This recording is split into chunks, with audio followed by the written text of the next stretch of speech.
Recently fibre তাদের বাইরে কোষে অপশন বন্ধ করে দিছে। এছাড়া অনেকেই নতুন করে গিগ খুলতে পারতেছে না, কোনো কারণ ছাড়াই গিগ র্যাঙ্ক হারাচ্ছে। অনেকেরই সেলা প্লাস ডিসেবল হয়ে যাচ্ছে, অনেকের গিগ প্রমোশন বন্ধ হয়ে যাচ্ছে। এর কারণ কি? এর সমাধানই বা কী? তাহলে কি ফাইবার কঠিন হয়ে গেল? আজকে কথা বলবো এই সকল সমস্যা এবং এর সমাধান নিয়ে। তো চলুন শুরু করা যাক। আপনি যদি আমার চ্যানেলে নতুন হয়ে থাকেন তাহলে আমার চ্যানেলে অন্যান্য যে ভিডিওগুলো আছে সেই ভিডিওগুলো দেখতে পারেন এবং ভালো লাগলে সাবস্ক্রাইব করে আমাদের পাশেই থাকতে পারেন।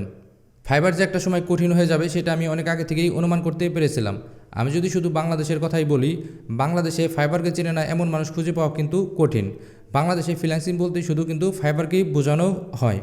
এমনকি এই ফাইবারকে কেন্দ্র করেই কিন্তু গড়ে উঠেছে বিভিন্ন ফ্রিল্যান্সিং ট্রেনিং সেন্টার। আমাদের দেশে প্রতিটি ট্রেনিং সেন্টার কিন্তু এই ফাইবারের উপরই নির্ভর। আমাদের দেশে ফ্রিল্যান্সিং মানে কিন্তু এই ফাইবারকেই প্রমোট করা হচ্ছে। এর ফলে এই ফাইবারকে কেন্দ্র করে অনলাইন অফলাইন হাজার হাজার ফ্রিল্যান্সিং কোর্সের রমরমা ব্যবসা, এমনকি সেইখানে থাকে আর্নিংয়ের গ্যারান্টি। তো এর ফলে কি হচ্ছে? এর ফলে কেউ কাজ জানুক বা না জানুক ফাইবারে একটা অ্যাকাউন্ট খুলে বসে আছে। ফাইবারে অ্যাকাউন্ট খুলেনি এমন লোক খুব কমই আছে যারা কিনা টেক সম্পর্কে মোটামুটি ধারণা রাখে। তারা কোনো কিছু না বুঝেই copy paste by request send করতে থাকে। আর এমন কপি পেস্ট বাই রিকোয়েস্ট পেতে পেতে ক্লায়েন্টরা বিরক্ত। এমনকি অনেকে ক্লায়েন্টের রিকোয়ারমেন্ট অনুযায়ী কাজ পর্যন্ত করে দিতে পারে না, যার ফলে ক্লায়েন্টের সময় নষ্ট হয় এবং ক্লায়েন্ট কিন্তু অন্য মার্কেট প্লেসের দিকে মুভ করতে চাইবে।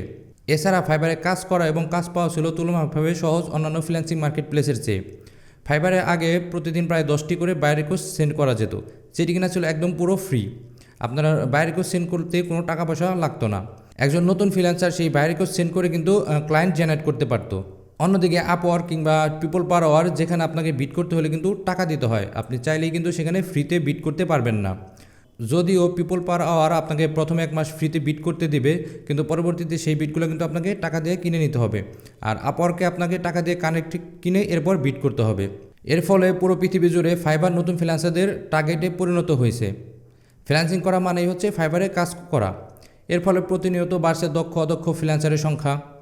আর এই কারণে ফাইবার বাধ্য হয়ে নতুন নতুন আপডেট আনতেছে, কেননা দক্ষ ফ্রিল্যান্সারের তুলনায় অদক্ষ ফ্রিল্যান্সাররাই ফাইবারে বেশি অ্যাকাউন্ট খুলে বসে আছে, যার ফলে ক্লায়েন্টরা তাদের থেকে ঠিকমতো কাজ না করতে পারায় অন্য মার্কেট প্লেসের দিকে মুভ করছে, যেটি কিনা ফাইবারের জন্য ভালো না।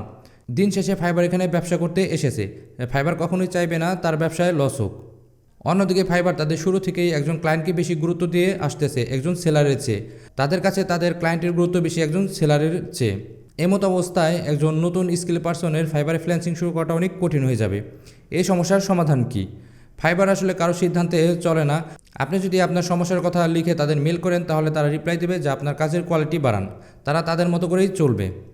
তাই আপনি যদি এখন মোটামুটি শিখে ফ্রিল্যান্সিং শুরু করতে চান বলে ভাবতেছেন, তাহলে সেই ভাবনা মাথা থেকে ঝেড়ে ফেলুন, কাজে মনোযোগ দিন। এখন আর মোটামুটি শিখে ফ্রিল্যান্সিং করা যায় না। একটা সময় টুকটাক কাজ করে বেশ ভালো আর্নিং করা যেত, সেই সময় এখন আর নেই। এখন আপনাকে ভালো আর্নিং করতে হলে অনেক স্ট্রাগল করতে হবে এবং ভালো কাজ জানতে হবে। আপনি যদি ভালো কাজ না জানেন তাহলে কিন্তু আপনি ভালো আর্নিংও করতে পারবেন না। আর দিন দিন যে হারে এই সেক্টরের প্রতিযোগিতা বাড়তেছে, সেখানে আপনাকে ভালো না হয়ে উপায় নেই। আপনি টুকটাক বা একটা বিষয়ে স্কিল হয়ে যে এখানে শুরু করবেন সেই সময়টা এখন আর নেই। এছাড়া সবসময় মনে রাখবেন, স্কিল পারসন কখনো বেকার থাকে না, সে কোনো না কোনোভাবে তার কাজ ম্যানেজ করে ফেলে। এখন আপনি হয়তো বলবেন যে এমন স্কিল পারসন অনেক বেকার বসে আছে। এখানে আমি বলবো সে হয়তো কোনো একটা বিষয়ের উপর দক্ষ, মানে সে কোনো একটা কাজ খুব ভালো জানে, কিন্তু সেই কাজটা দিয়ে কীভাবে যে আর্ন করতে হবে সেই বিষয়টা কিন্তু সে জানে না। তাই এখন আপনাকে কোনো একটা বিষয়ের উপর দক্ষ হলেই হবে না, সেই দক্ষতাকে কাজে লাগিয়ে কিভাবে আপনি আর্ন করতে পারবেন, কিভাবে আপনি জব ম্যানেজ করতে পারবেন, কিভাবে আপনি কাজ ম্যানেজ করতে পারবেন, সেটাও কিন্তু আপনার জানতে হবে। সেটাও এক ধরনের স্কিল। তাই কোনো বিষয়ের উপর দক্ষতা থাকার পাশাপাশি আপনি সেই দক্ষতাকে কাজে লাগিয়ে কিভাবে আপনি কাজ ম্যানেজ করবেন সেই দক্ষতা আপনাকে থাকতে হবে। আমি যদি সহজ ভাষায় বলি তাহলে হচ্ছে সেটা মার্কেটিং, মানে আপনার কোনো একটা বিষয় স্কিল থাকার পাশাপাশি আপনার সেই মার্কেটিং স্কিলটাও থাকতে হবে, যে স্কিলটার মাধ্যমে আপনি আপনার কাজগুলো ম্যানেজ করতে পারবেন। এমন পরিস্থিতিতে আমাদের উচিত আগে ভালোভাবে কাজ শেখা, এরপর ফাইবারের পাশাপাশি অন্যান্য ফ্রিল্যান্সিং যে মার্কেট প্লেসগুলো আছে সেগুলোকে এক্সপ্লোর করা। মানে আপনি যদি শুধু ফাইবারের উপর ডিপেন্ড করে থাকেন তাহলে হবে না। ফাইবার পাশাপাশি যে আপওয়ার্ক আছে, পিপল পার আওয়ার আছে, এরপর আরও অন্যান্য যে ফ্রিল্যান্সিং মার্কেট প্লেসগুলো আছে, এছাড়া বিভিন্ন ধরনের আপনার টেমপ্লেট সেলিং মার্কেট প্লেস আছে, এগুলোকে আপনাকে এক্সপ্লোর করতে হবে। আপনি একটা জায়গায় ফিক্সড হয়ে থাকলে হবে না। বলা তো যায় না আল্লাহ আপনাকে কোথা থেকে রিজিকের ব্যবস্থা করে দিবে। এমন অনেকে আছে যারা ফাইবারে কোনো অর্ডার পায়নি, কিন্তু আপওয়ার্ক অথবা পিপল পার আওয়ারে খুব ভালো অবস্থানে আছে। আমি যদি আমার কথাই বলি, আমি 2017 সালে ফ্রিল্যান্সিং শুরু করেছিলাম এবং 2017 সাল থেকে 2020 সাল পর্যন্ত আমি ফাইবারে টানা কাজ করছি এবং এই কাজ করার পাশাপাশি আমি আপওয়ার্কে ট্রাই করেছি এবং আমি আপওয়ার্ক থেকে একটা রিমোট জব ম্যানেজ করি এবং আলহামদুলিল্লাহ সেই জবটাই আমি এখন করছি। এখন আমার কিন্তু ফ্রিল্যান্সিং মার্কেট প্লেসে আমার খুব একটা কাজ করা হয় না। মাঝে মধ্যে কোনো রিপিট ক্লায়েন্ট যদি অর্ডার করে সেগুলোই করে দিই, এছাড়া কিন্তু আমি কোনো ফ্রিল্যান্সিং মার্কেটে অ্যাক্টিভ না। আমার আপওয়ার্ক এবং ফাইবারের দুটো জায়গায় প্রোফাইল আছে। আপওয়ার্কে আমি টপ রেটেড প্লাস ফ্রিল্যান্সার ছিলাম এবং ফাইবারে টপ রেটেড নমিনেটেড ছিলাম, কিন্তু আমি টপ রেটেড হতে পারিনি কারণ আমি কাজ করতে পারিনি। তো নিয়মিত যদি কাজ করতাম হয়তো আমি টপ রেটেড হতে পারতাম ফাইবারে। তাই আল্লাহর উপর ভরসা করে শুধু ফাইবারে ট্রাই না করে ফাইবার পাশাপাশি আপওয়ার, fibre, theme forest, graphic reaper, আপনি যে ক্যাটাগরি কাজ করেন আর কি সেই ক্যাটাগরি অনুযায়ী যে ধরনের মার্কেট প্লেসগুলো আছে সেখানেও আপনার ট্রাই করতে হবে। মার্কেট প্লেসে ট্রাই করার পাশাপাশি বিভিন্ন সোশ্যাল মিডিয়া কিংবা জব মার্কেটগুলোতে অ্যাক্টিভ থাকতে হবে। এক গবেষণায় দেখা গেছে যে ফ্রিল্যান্সিং মার্কেটে মাত্র কাজ আসে 30% আর বাকি 70%ই থাকে মার্কেট প্লেসের বাইরে। আর মার্কেট প্লেসের বাইরে সোশ্যাল মিডিয়া হলো কাজের এক বিশাল ভান্ডার। এখন ফেসবুক, ইনস্টাগ্রাম, লিঙ্কডইন, ইনডিডে প্রতিনিয়ত হাজার হাজার জব পোস্ট হচ্ছে। আপনার সেই জব পোস্টগুলো খুঁজে খুঁজে বের করতে হবে এবং অ্যাপ্লাই করতে হবে। এভাবে অ্যাপ্লাই করতে করতে একটা সময় দেখা যাবে যে আপনি ভালো কিছু ক্লায়েন্ট জেনারেট করতে পারতেছেন অথবা ভালো একটা জব আপনার হয়ে গেছে। এছাড়া আপনি যে বিষয়ে দক্ষ সেই রিলেটেড কাজগুলো আপনার সোশ্যাল মিডিয়া প্ল্যাটফর্ম কিংবা দেশি বা বিদেশি বিভিন্ন গ্রুপগুলোতে প্রতিনিয়ত শেয়ার করবেন। প্রতিনিয়ত এই রিলেটেড কাজগুলো শেয়ার করলে যাদের এই রিলেটেড সার্ভিস প্রয়োজন হবে তারা যদি আপনার পোস্টটি দেখে তাহলে আপনাকে তারা নক করবে।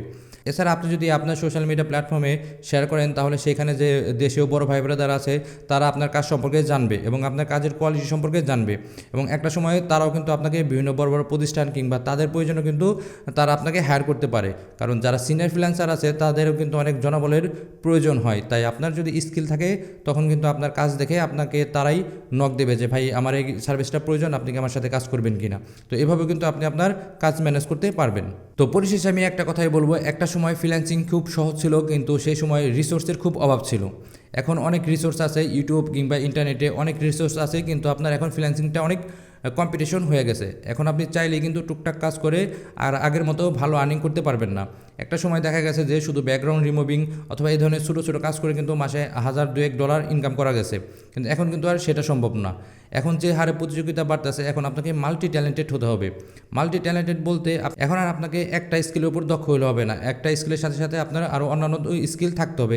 যেমন বিভিন্ন পোস্টে এখনই উল্লেখ করে দেয় যে গ্রাফিক ডিজাইনার লাগবে, সেখানে আপনাকে অ্যানিমেশন জানতে হবে, আপনার ভিডিও এডিটিং জানতে হবে, আবার ইউআই ডিজাইনও জানতে হবে। তাহলে দেখতে পারতেছেন যে একজন গ্রাফিক ডিজাইনেরই এখন কত ধরনের স্কিল থাকা লাগতেছে, কিন্তু পূর্ববর্তীতে কিন্তু এটা ছিল না। পূর্ববর্তীতে একটা গ্রাফিক ডিজাইনে শুধু কিছু প্রিন্ট টেমপ্লেট ডিজাইন করতে পারলে কিন্তু হয়ে যাইতো। তো দিন যত যাবে কম্পিটিশন তত বাড়বে আর ফ্রিল্যান্সিং করাটাও তত কঠিন হয়ে যাবে। তো আপনি যদি মাল্টি ট্যালেন্টেড হন, মানে আপনার যদি অনেকগুলো স্কিল থাকে, তাহলে আপনাকে কেউ আটকায় রাখতে পারবে না, আপনি সফল হবেনই। তো এই ছিল আজকে ভিডিও। যদি ভিডিওটি ভালো লেগে থাকে তাহলে একটি লাইক দেবেন, আর আপনি যদি আমার চ্যানেলে নতুন হয়ে থাকেন তাহলে আমার চ্যানেলে অন্যান্য ভিডিওগুলো দেখতে পারেন এবং ভালো লাগে সাবস্ক্রাইব করে পাশে থাকতে পারেন।